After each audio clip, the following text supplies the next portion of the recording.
By the hands of Sri Ram, Ravan called his valorous son, Meghnad, and ordered him to end this war by killing Sri Ram in whichever way possible. By the power of his illusion, Indrajit revealed an image of Sita Ji and took her to the battlefield with him on a chariot. When the soldiers of Vanar Sena saw Sita in a very pitiful form, all of them looked at her with sad eyes. When Indrajit caught the attention of everyone in the Vanar Sena, he cut off Mayavi Sita's neck with his sword and went back to Lanka. On witnessing such a sight, Vanar Sena stood there in shock, and Hanumanji immediately informed him about the unfortunate incident. Sri Ram fainted upon receiving this news. When Vibhishan got to know about Sri Ram being in distress, he, along with his advisors, reached to console everyone and said, "O Raghav, don't give up like this. Sita Ji being killed by Meghnad is one of his illusions. As far as I know my brother, he cannot kill Sita Ji, and she is definitely alive. Meghnad created this illusion using Maya, so that he can go to the Nikumbhila cave and perform the rituals of the Yajna without any restriction." Sri Ram was informed about the boon of Brahmadev to Indrajit. Vibhishan said that if Indrajit becomes successful in performing his rituals, it will be impossible to kill him. Therefore, he requested Sri Ram to immediately send an army under the leadership of Lakshman to stop Meghnad from performing his Yajna.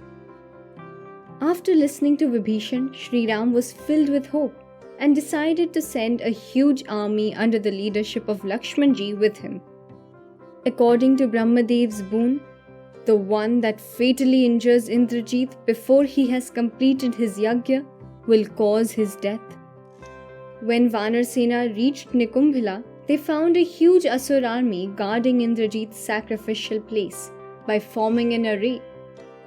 The Vanar Sena attacked the Asur army, and Lakshmanji created an outcry among the Asurs by the rain of his arrows.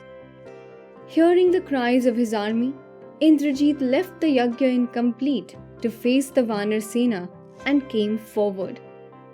Upon Indrajit's arrival, the Asur army was filled with enthusiasm and started to fight with Lakshman and Hanumanji again. Hanumanji started killing the Asurs by hitting them with huge mountains and trees. Seeing Hanumanji killing the Asurs one by one, Indrajit ordered his charioteer to take the chariot towards Hanumanji. Seeing Indrajit moving towards Hanumanji, Vibhishan showed Lakshmanji the place of Indrajit's Yajna and said, "Meghnad's Yajna is not yet completed. You challenge him to war and finish him with your might." On Vibhishan's advice, Lakshmanji challenged Indrajit for war. A fierce battle broke out between the two. Both the warriors rained arrows on each other. Meghnad was getting weaker, facing the arrows of Lakshmanji, and blood drained from his face. Indrajit fainted after being hit by Lakshmanji's arrows. When Indrajit regained consciousness, he attacked Hanumanji, Lakshmanji, and Vibhishan with uncountable arrows. Lakshmanji rained thousands of arrows on Indrajit, and in response, Indrajit tried to stop those with his arrows. The bodies of both the warriors were pierced. Vibhishan also raised his bow and struck Meghnad with his arrows. Vibhishan encouraged the Vanar Sena with his words, "All the great fighters of Ravan's army have been killed. After the death of Indrajit, there will be no more skilled warriors left, and the end of Ravan is certain." Hearing the words of Vibhishan, the Vanar Sena led by Hanuman and Jambavan attacked the Asur army with even more enthusiasm. Lakshmanji killed Indrajit's charioteer with his arrows. Seeing this, Pramati, Sharabh, Rabhas, and Gandhamadan attacked Indrajit's chariot and crushed his horses. After this, both the warriors kept raining arrows on each other while standing on the ground. Vibhishan also continued to attack Indrajit with his arrows. Then Indrajit invoked Yamyastra. Seeing this, Lakshmanji confronted it with Kuberastra.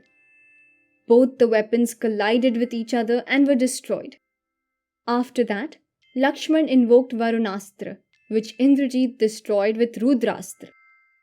Ultimately, Lakshmanji called upon Indrastra by taking the name of Sri Ram and attacked Indrajit. Indrajit's head was cut off from the torso by the blow of Indrastra and he died. Vibhishan and the entire monkey army celebrated the fall of Indrajit by chanting Sri Ram and Lakshmanji's name at the top of their voices. All the remaining Asurs ran away due to fear and hid in the city of Lanka.